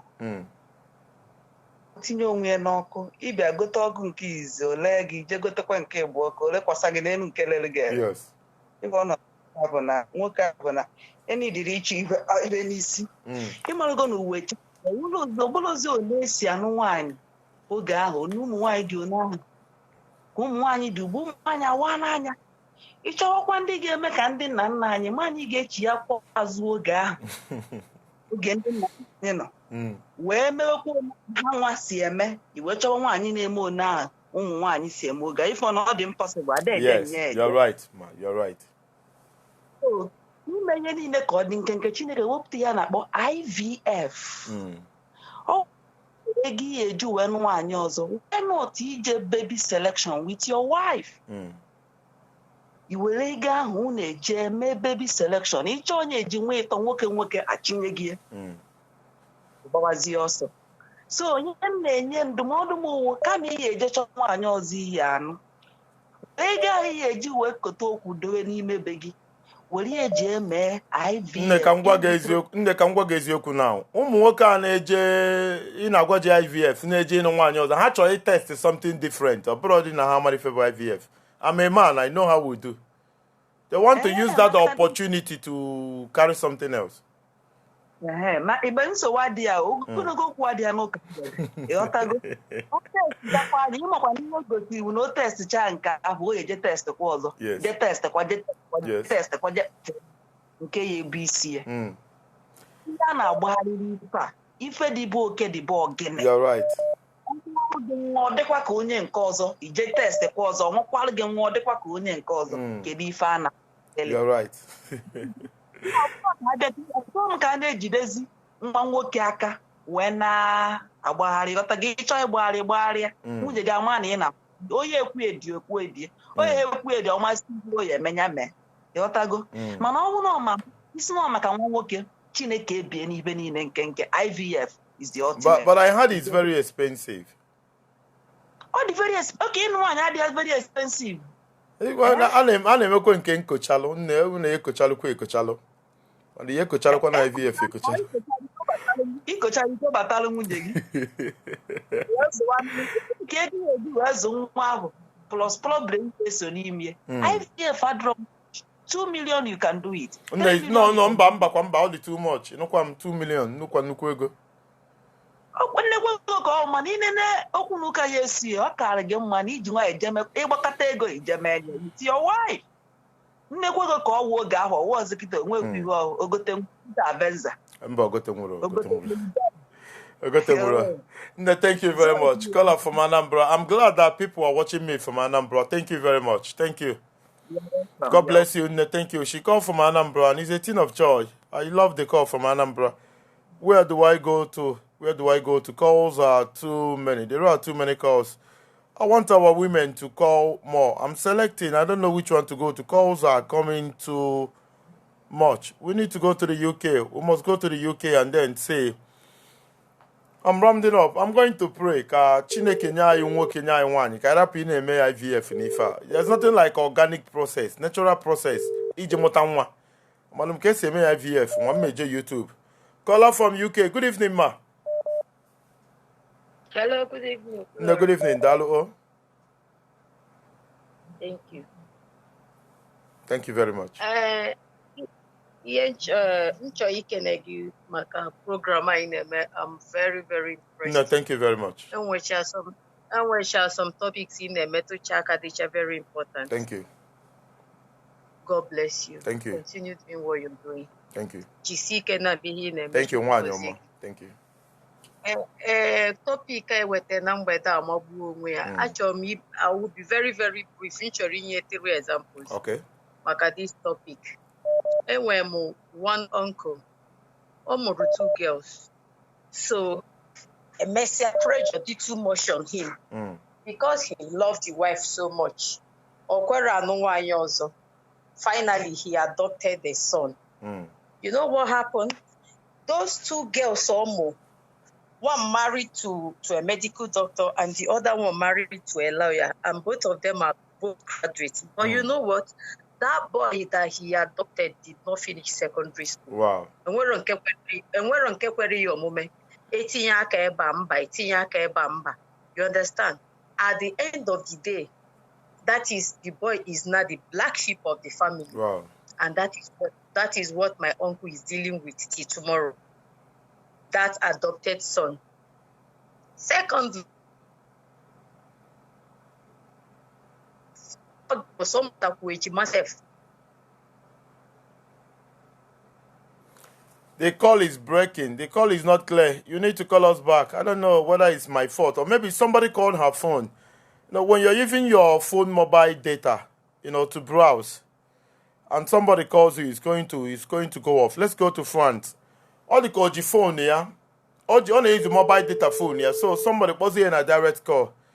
That was why he disconnected. And if she calls back, I'm going to respond. I'm going to take maximum of 5 calls before I pray and go. Good evening, brother. Where are you calling from? I'm calling from Paris. Paris, the capital of France. Very beautiful place. Thank you very much. Go ahead. Yes. Go ahead, brother. You're welcome. Okay, because ihe m si ka m kwuo maka ihe a na-ekwu. O nwere ndị kwutechala ihe a na-ekwu na ya, mụnwa like. So, mụ onwe m na-ekwu ihe a, mụ amụtago ụmụ nwaanyị 3. So, ihe m na-ekwu ụmụ nwaanyị 3 m onwe m mụtagoro o juru m afọ ọfụma. Ihe m na-arịọ Chineke wụ ka onye m ego m ga-eji zụọ ụmụ ọfụma. Then, na-arịọ Chukwu ka ha nwa mata ihe a na-akọ, that is ka ha gụta akwụkwọ ha ọfụma, nwee akọ nwee ụbụrụ zuru oke. Na-amụta nwoke o na m amụta ha nwoke o, ọ naghị enye m nsogbu. And ana m achọkwa iwuru ha nye ndị mmadụ ndụmọdụ maka ndị na-enye nwunye ha nsogbu na ha amụta ha nwoke ma ha mụrụ sọsọ nwaanyị. Ọkọ ya na nke nwoke na nke nwaanyị soro ọrụ a emechazi ya wụrụ nwaanyị ka a na-amụta. Ihe a na-ebuzi ebuse nwoke nwaanyị n'isi sọsọ nwaanyị n'isi. So kedu kwanụ maka ndị na-amụta ha nwoke ma ọ bụ nwaanyị na-enwe ka ha mụta cha. That is the point. So ọya ndị a ka m ji nlecha anya nsị m na ekele dị Chineke na amụtagodere nwaanyị. Ihe bụ mkpa m ka m zụọ ha ọfụma. Anyị ma ndị n'obodo oyibo anyị na-ahụ ndị ihe ha na-amụ just ofu nwaanyị achọghị ya ma nwee ndị na-achọ ndị mụ cha. So biko m ji ohere na-agwa ndị mmadụ sị. Thank you very much. Yeah, Jide. Thank you very much. Thank you very much. The other day I was explaining the power of women. So those of us who don't know will know. The Chancellor of Germany. Germany is about the most powerful country in Europe. I don't know if you know.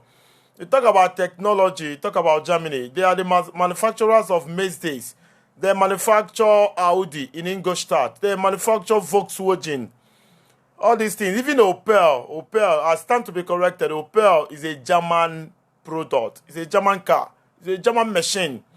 And all that. The Chancellor of Germany is Angela Merkel, a woman. Former President of South Korea, Park Geun-hye, a woman. Former President of Brazil, Dilma Rousseff, a woman. Former President of Argentina, Fernandez Kirchner, a woman. Former Prime Minister of Australia, Julie Gillard, a woman. The current Prime Minister of New Zealand, Jacinda Ardern, a woman. The current Prime Minister of Norway is a woman, Anna Solberg. The boss of International Monetary Fund, Christine Lagarde, a woman. Ngozi Okonjo-Iweala, a woman. Alison Madueke, a woman. Let me come to Anambra State. Stella Odoa, a woman. Uche Ekwunife, a woman. A lot of incredible, even former president of Liberia, Johnson Sherif, a woman. A lot of incredible women. Christina Mompe, a woman. Becky Anderson, a woman. Rosemary Church, a woman. Aisha Seshe, a woman. But in Igbo land, they don't want to go anywhere with these facts. Former president of United States, Bill Clinton, has only one child. Chelsea Clinton, a lady. Portus 44, Barack Obama has only 2 children. Both of them are ladies. I don't know why we are killing ourselves over male child, but I Bundi Igbo. You can't run away from your shadow. You can't hide from yourself, You might have 3 ladies or 4 ladies and you are happy, but your mother is not happy. Your community is not happy. Umunna ga no na village. Chiro taba na aka na acho onye ji phone number gị. Ka echete gị na ịdakwa no nwere kwa even na compound gị na ga eweli ya. So and people are talking about IVF, that if you want to have 3 boys through IVF, you can do that. And men at the comment section are saying, man, you can't get my VF, you will let you do more. But the point is, nwoke a na-achọ ịnụ nwaanyị ọzọ ọ maka unu chọrọ nwa nwoke ka unu chọrọ itest ife ọzọ. Some of them got seen ofu nwaanyị na-abụ agba and all that. That in South Africa, also no nwaanyị na-enye nsogbu. That if you want to survive and live long, you need to marry 2 or 3. I love that. It's funny, but we'll continue. Hello, good evening, brother. Hello, good evening. Hello? This brother is not there. I'm trying to get him on board, but he's not there. Let's go back to the sister in the UK. Oh, let's go back to the sister in UK and say, welcome back. Oh, network issue. Welcome back. Thank you. Thank you. Thank you. Thank you. Yeah, sorry. As I was saying, that my cousin, the second one, had 4 girls. The wife Mechapor, 1 girls. This lady will let this soya went half had nothing. But because of pressure from here and there, he decided to marry another wife. Already, girl, yes. So, after traditional marriage, there was a miscarriage. The girl went miscarriage. Up to Keta, like it's more than 15 years. That girl had told him, or told him or more. But on not at the end of the day, so what I'm trying to say is we will try our best, but we won't get one. Then when my friend, papa, 4 girls. 4 girls, and this man, a wealthy man. Those 4 girls, each of them scattered all over Nigeria. The girl she's living in UK with her 2 sisters in Canada. The man has sponsored the 4 of them, training 4 of them abroad. What do you expect? The man had all the bothered about one work or no one work. The money and everything. Yes. So is royal. Is royal. Is royal. Being an Igbo woman, very beautiful as you are. You love your husband and all that. Chukwekweni for joy. Amam nemugo nwoke muo nwanyi. Chukwekweni for joy. In all of that situation, and then you give pressure. Ke option you get take even the best. Ke if you game me. I will go for the sex selection, the gender selection. IVF. If it don't, work. If it doesn't work, leave it. Then when you go, now working now why you know for everybody. Some of us will try our best, but if it doesn't work, 3 boys. My last baby, I was so desperate for a girl that I was so ashamed of myself. I was so depressed because you are ashamed and depressed because you go the life I do balance. So that my last baby, a message came to me that when that my baby yes, I did everything. Whatever as a woman, but this time I said no. I understand. I say no. I have to accept my fate. That this is the will of God. Boy, the baby today. I'll be happy that this is the will of God for me. So if we need to try our best because of the pressure from here and there. But if it doesn't work, my brother, don't kill yourself. No, thank you very much. Yeah, God bless you. Thank you very, very much. Thank you immensely. I am rounding up. Bikono, my birthday on 25th of December. We'll go off for 4 days. Almene kuna anya, almene nuna anya, almene suna anya ike. Kamali funu ge members ya for umunem ndinji abamba ndajibili. I didn't go man myself. I made a post that I'm not going to broadcast it because I may feel bad. My both sides in a form of I've done everything to correct it. It's not working. After several tests, you see nothing but even in a form of my both sides. I get my bones are there. Depend unbearable. So Edina Goman, I want to take a rest today. Come on and get feel better tomorrow. And somebody named this topic, and it's very important. I'm a lot of families in Igbo today. nwaanyị na-ebe akwa ụtụtụ ehihie abalị di ya jebe ọrụ n'ụtụtụ ọ rapụ afịa ọ ga-eje buru baịbụl na-eje n'ụlọ ekpere ihe a na-achọ bụ nwa nwoke. Onwe ndị ada n'ụlọ krismas today ụmụ nwaanyị bụ krismas fada na be di fada uto a ga-akọfe ọnụ ke nwa nwoke ife onwe ike nne dị gị na-asị gị na ebe i chere ịnọ na ịnọrọkwa ebe a na a ga-akpọta nwaanyị ọzọ mụọ nwoke achụpụ gị. So ife nwaanyị mara mma na ọ dịzie ka nkịrịka akwa ọ na-agụ na ya ọ rapụ onwe ya due to the pressure coming, male child, and all that. So I have to run and buy fuel to be able to do this broadcast. That's Nangan about for 30 minutes, but I'm sure I'm here for close to 2 hours already. I'm here for 1 hour 34 minutes. I'm going to make it 2 hours so we can accommodate enough calls. We will accommodate enough. Let's go to England. Where do we go to? No, not England. Hello, good evening, brother. Hello. Good evening, one maybe Kisi Apodogu. Good evening. I greet you, brother. Nice. Thank you very much. Go ahead. Hello. I can hear you. Go ahead, brother. I can hear you.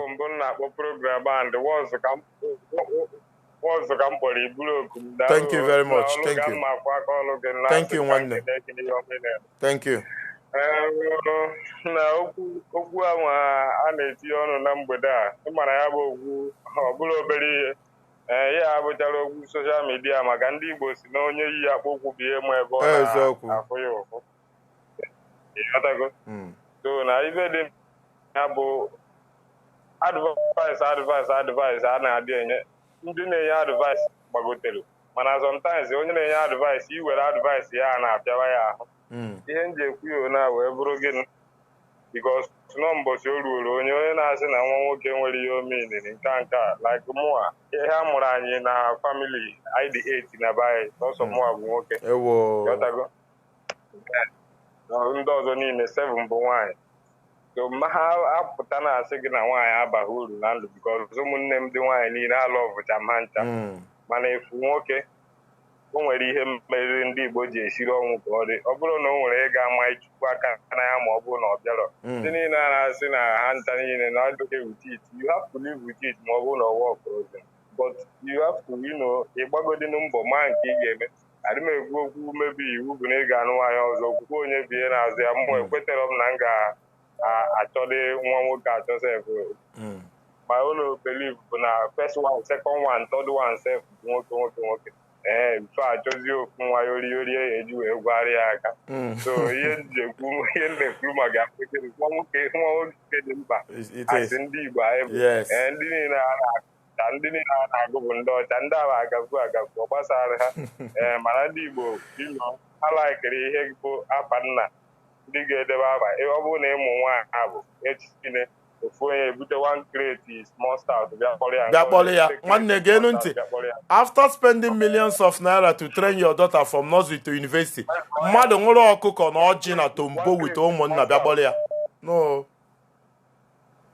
Fulani we mere ihe a ji atọ abụrụ ma ndari anụbeghị nwaanyị so my dad is na iwu out of 7 girls I dị na buy 5 of them bụ graduate so my dad is na ọ sị agbụrụ onye Hausa ka mma anụ na onye anwa ya enyeriri ya certificate n'aka yes na ọmanta afụ zụcha ndị nke mụ eje kpọtara ya iti bọlịbọ onye ọzọ na-eti he's right somehow. Thank you very much, caller from UAE. God bless you.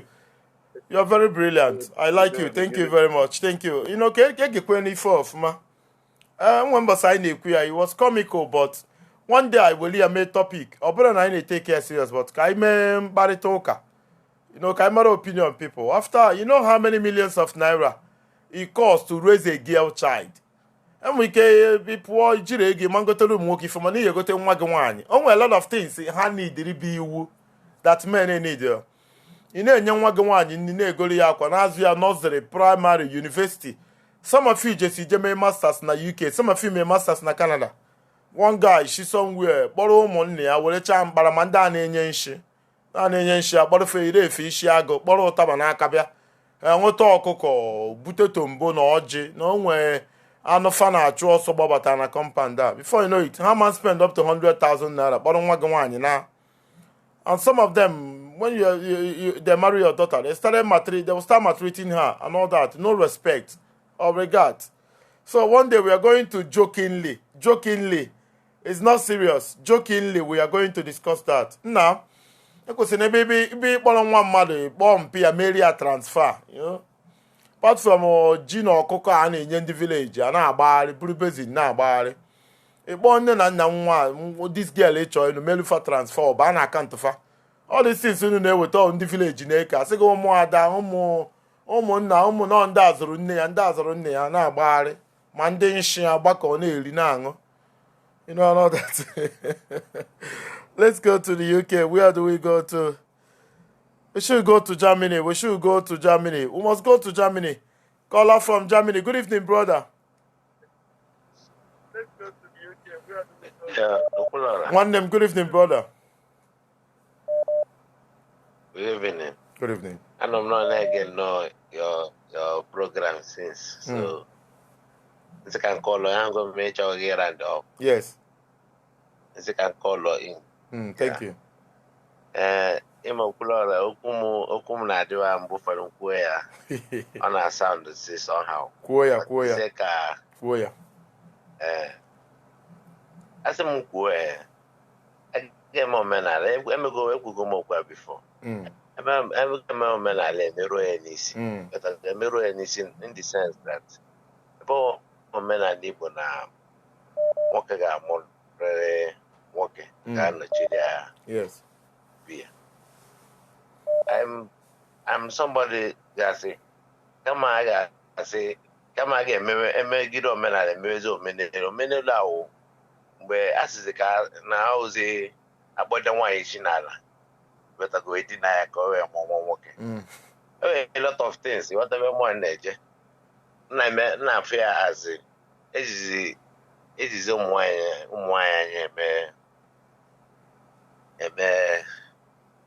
I don't know how I'll put it. Experiment. I just feel for the women.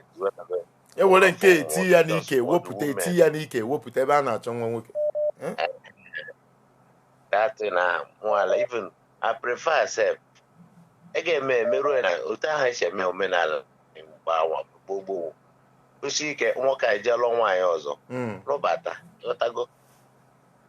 I'm just saying it this way because this militia gonna cause a lot of problems. Okay, do it before you continue, please.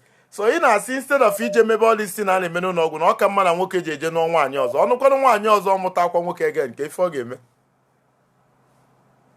iwetabe mụ na-eje ma ọ na ebe owu iwu niile na ga-emerịrị ya iwetabe mụ na-eje mụ somebody na feel like some things time could say modernize in an Igbo. That's my own observation. Even here at the my ebana no wine, my ebana akwaozu. There's many things that are not supposed to remain that way. Man, I'm a mukemeli sure I'm no shike because there's no way. Because when I need one and I were right still I still believe that ekwesịrị ịkpatụ aka na that. Yes. Ekwesịrị ịkpatụ aka because if I issue an awụhụ problem na Yoruba land, awụhụ problem na Hausa land, awụhụ problem na most African countries. And also ndị Igbo na-eme this thing, which is not ọdịchakwa good. But when you say I won't get more emeru enishi ọ bụrụ eme some arapụ some I can't know. Then I know a general while Tasha may nabo or Tasha may what I go. But let it be optional for the people. Daniana atware wine or the Ishina. But the Ishina 18 woput amanyaka woput ike go kwa one. I don't like sister. I just laughing. But every check call in earlier. People are video because people are more as yes. They even try to make it. Okay, doing are you not concerned? Didn't you know that boga bamba sige nwoke ge ono chiege be ka ono. Ezo wa onye abom. Aworo onye na abom because all mo onye dere my head dem my yota. More my head them on my otago. So they no you dare come and tell me such a thing. But they go, I'm how we can from afar they will be talking, but they will not say it in my front. Yes.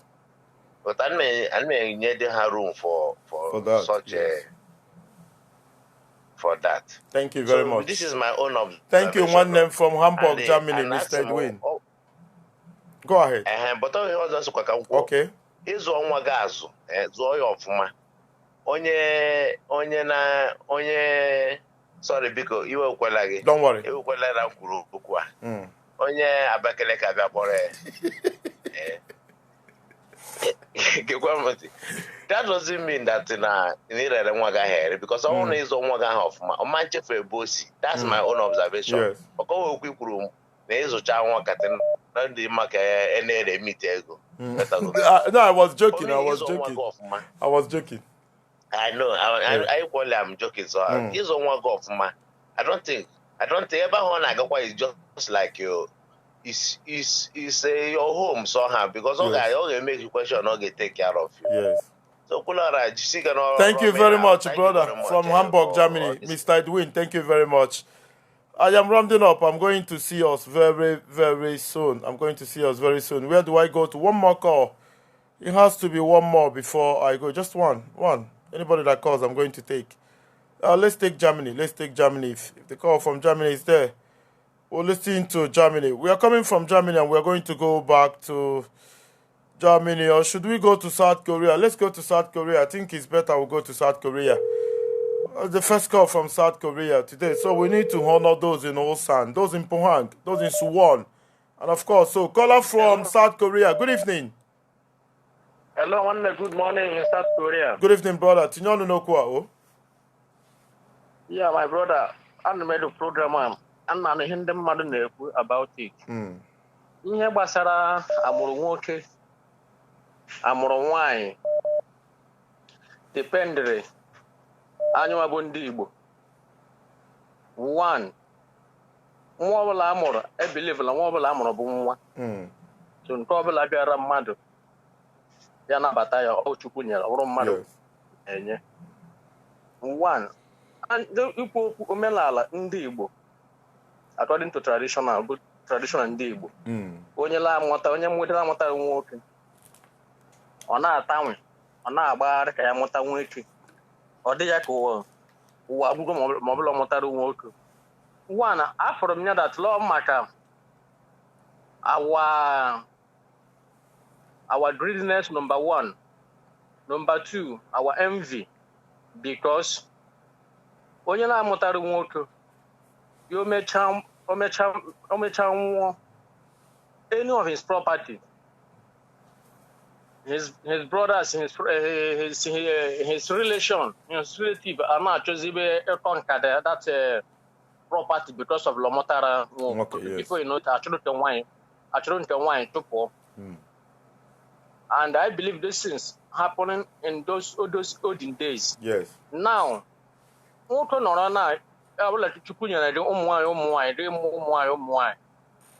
the process, maybe for me, I don't advise to go and marry another wife, and I don't advise to go do adopt. What you have to do is this: to avoid that problem, man. You write your will. You will what you man your property, what your property belongs to, and once there is will, either with lawyer, daughter, my brother, no problem will come. There will be no problem. Nobody will right to come after your property. Your property belongs to your wife and your kids. Yes. So that is for my own idea and for my own contribution. Thank you very much. By all means, on the process, everyone doesn't want to on online even Even I'm not saying what I say. Yeah. Thank you very much, caller from South Korea. Thank you very much. Thank you very, very much. I'm rounding up. I'm going to see you very soon. Maybe next tomorrow. I am going to see you. I'll definitely see you next tomorrow. Oh, let me talk to the brother in Republic of Ireland. I'm not taking call from that part of the world today. From Republic of Ireland, whether Drogheda, Cork, Dublin, from Waterford, Onyoma, Nyland, Nukumado. I greet you, brother. I greet you. Thank you very much. Thank you. Biko o nwere ihe alụmanụ ihe ụmụnne anyị na-ekwu ọmaka mana ka anyị lụsekwa ofufe na said every gift comes from God. Ọ Chineke na-enye nwa nwoke mana o nwere one question nsị ka njụ ụmụnne o nwere nwanne anyị nwaanyị a na-akpọ late Dora Akụnyelu. Inwe idea. Enwere nwanne anyị nwaanyị a na-akpọ Okonjo Iweala. Have you? Yes. Okonjo Iweala. Anyị ga-stop ihe anyị na-ekwu amụrụ nwoke amụrụ nwaanyị. Because na ị nwere ike ịmụ nwoke 6, onweghị nke ga-aba uru na 6 ọ bụrụ ofu nwa nwaanyị. Ịda afọ abịa ebe a n'obodo oyibo ịmụta ofu nwa nwoke ịnụbe na nwoke were egbe gbagbuo papi ya. It happens. Ibe na Germany efu ụmụnne anyị mụchalụ ụmụazị gbanacha ọ bụrụ ọzọ ụmụ nwoke ka ha mụ lụzie ebe anyị jee mụọ ụmụ nwaanyị ịtọ ma ịbụ. That is true.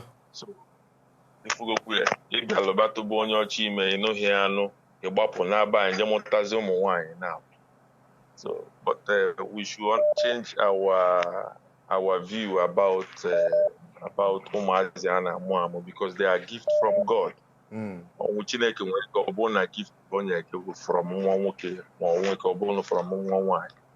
Mana in the other way around ụmụnne anyị na-asị ejide nwaanyị ụmụ nwaanyị akwa na-ekwugide that day anyị na-ekwu anyị ga na-akwanyere ụmụ nwaanyị ugwu. Okay, what of enwere m a friend now n'ugbo ya na nwunye a na-achọ nwa for a very long time. Ị ma na emechara chọpụtazi ọ bụrụ na nwa nke nwoke bụ ebe fault si na mana a na-atụ nwaanyị aka since na nwaanyị ekwere amụta nwa. Not knowing no. Okay, nke ịmụkwa na-amụ esi na ịmụta nwoke ma ịmụta nwaanyị. Ọ bụrụ gị nwa tinyezi nwaanyị ya ahụ ọ mụtara n'ime nwaanyị etinyela onwe ihe. Agwagwa bụ epesa. Ya nwa tinyere ya. So gwa ike a ga-ejide were ụmụ nwanne anyị nwaanyị na-eme na nwaanyị amụghọ nke a si chụọ ya mụta nke nwaanyị. Ịnụkwana second wife ọ mụtakwana nwa nwaanyị again. That is the point. For those who are soliciting for people to marry again. Answer me that question. Onye nluzi nwaanyị second wife ọ mụtakwala ya nwa nwaanyị. Ị ga-achụzi second wife or third wife? No. So let us understand that anyone actually Obama ụmụ ka ọ mụrụ Obama mụrụ ụmụ nwaanyị now. 2 girls. Sometimes we're not contented with what we have. But brother, we are talking about Igbo culture. The feeling is obvious. When you don't have a male child, you are incomplete. I don't know, but it's been there for ages. I don't know. Okulora, that Igbo culture, I know Old Testament, when New Testament. Yes. This Igbo culture in here, Igbo culture, some of them will be in the store buying, like in Kanye Kudo that time.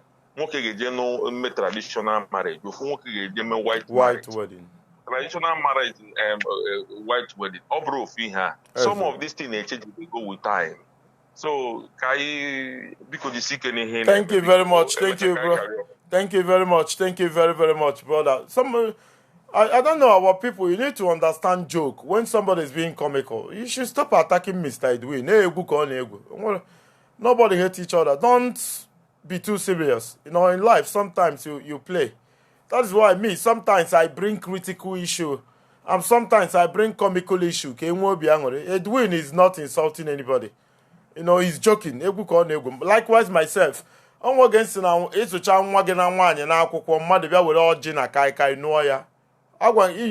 without me telling you that I was joking, you should know. And people are being serious. And all that. It is a joke. The ability to understand is very, very important. There are people who find it difficult to understand joke from reality or when you are being factual. Somebody can joke with you. You should understand that it's a joke. So stop attacking anybody. Stop attacking anybody. Let's go to the UK. Caller from UK, good evening. Oh, Flora, good evening. Good evening. You are my last caller today. Okay, one day because I don't know onye ọbụla tinye ọnụ n'okwu a mana ihe m chọrọ ikwu bụ biko like the onye kwuchara okwu na before me ka anyị ga-anọ na ihe ne echere na your topic tonight bụ this first caller kpọọ gị kọwalụ etu nyanwa si wee nwee experience ọ need ọ try ya in both nwaanyị ọ na-anụ na abroad na nke nwa o mere na Nigeria yes. So yeah, this platform they can school. You got to go. Yes. Mr. Edwin Paul from Germany is a friend of me. But what I'm trying to say now, I want to say na nwoke na nwaanyị adọrọ mma na nwaanyị. You got to onye ọbụla gwa onwe eziokwu. We are all Igbos. Yes. Anyị ma the how Igbo as a whole valid male children, right? So let's know ma okonji wala ma onye ọbụla onwere onye si na nwaanyị abụrụ nwaanyị. But what we trying then tonight for those of families they need they interested for male children nekwe ife ha nwere ike imenụ wee mụta nwoke. I think no ọbụla you are yes, but people are going different direction. What am I going to do? Yeah, so enwero mgbe ebido this program tonight. Enwero mgbe a na-akọwa na nwaanyị abụrụ nwaanyị dị mma, but Igbo culture. Yes, so but if I na-ekwu bụ like some people mụtagolu nwaanyị chọrọ try for nwoke na-ekwe etu nwanne anyị si kọwa. So onye ọ gazielu at the end of the day ọ Chukwu na-enye nwa. In my opinion. Yes. Ịghọtago? Yes. So onye nwekwelu achọkwa ịtry ihe nwanne anyị nwoke bidoro mgbe ibido program a nwekwa try ọ dabalị ya ọ dị good. So ụmụnne m, as far as I understand on this program tonight, enwere mgbe a na-asị na nwaanyị adịrọ mma. Nwa ọbụla nwa ihe amụbụ nke onye mụta anya zụọ ya ọfụma. Ịghọtago? Mana for those of families ji nwaanyị ịtọ nwaanyị nọ nwee ike try for nwoke. Ịghọtago? Nwụcha ntị n'ihe a nwanne anyị nwoke na ndị na few callers kpọgonu atrayịkwa. Ịghọtago? Because at the end of the day anyị ka anyị gwa na onwe anyị eziokwu emekwa enu maanị. Ịghọtago? Na ana Igbo ebe anyị si. Ịghọtago? Ịkọ enu ka anyị wee valid onwere onye a na-avalụ Igbo mana family ọbụla nwoke dị ya ihe dị iche na-adị. You're right, sir. Thank you very much. So, like this caller kwụsị before me, enwere mgbe m na-aghọta from beginning that na nwaanyị abụrụ nwaanyị na-adịrọ mma nwaanyị dị mma on my own person eji nwaanyị nwoke. But enwere m people from ihe anyị email tonight ihe mmụta n'ika enwere family mma ji 6 girls. Ịghọtago? As more I go this your program to them. Thank you. Thank you. So let's just be honest and tell ourselves. No, thank you very much. Thank you very much. I carry your baby on the back. Thank you very, very much. Caller from UK. God bless you. I'm rounding up. I'm done already. I'm done. I am done already. I'm going to be back as soon as possible. I need to take a rest. Everything is not right. And my birthday is coming. I need to be sound on that day. And I'm also going to broadcast on that day. Thank you very much where you're watching, wherever you're watching from. Write at the comment section. Tell me the city of the world where you're watching from. Those in California, San Bernardino, Sacramento, those in San Diego, California, those in Palo Alto, those in LA, those in Oakland, those in Texas, USA, Houston, Austin, those in San Antonio, Texas, write at the comment section. Those in Spain, Malaga, the territory of Andalusia, those in Catalonia, those in Valencia, those in Madrid, those in Italy, Modena, Cesena, Padova, Florence, those in Milano, those in Naples, those watching from Roma, the capital of Italy, those in Sweden, Uppsala, Malmo, Nokoping, those watching from the capital of Sweden, Stockholm, write at the comment section and link up with a brother. Those in Maputo, Mozambique, Luanda, Angola, Kampala, Uganda, and of course, Kigali, Rwanda, Dakar, Senegal. Those in Cairo, Egypt. Those in Casablanca, Morocco, Rabat, Morocco, those in Algiers, Algeria, those in Polokwane, Marisburg, those watching from Next Spirit, Cape Town, those in Johannesburg, in South Africa, those of us in Canada, Ottawa, Ontario, Montreal, Vancouver, those in Halifax. I want to welcome you and tell you thanks for being here today. Thank you for being here today. Thank you. I'm going to see you very, very soon. God bless you. See you soon. Merry Christmas in advance. See you soon. Thank you very, very much. Thank you. I appreciate you. Good night.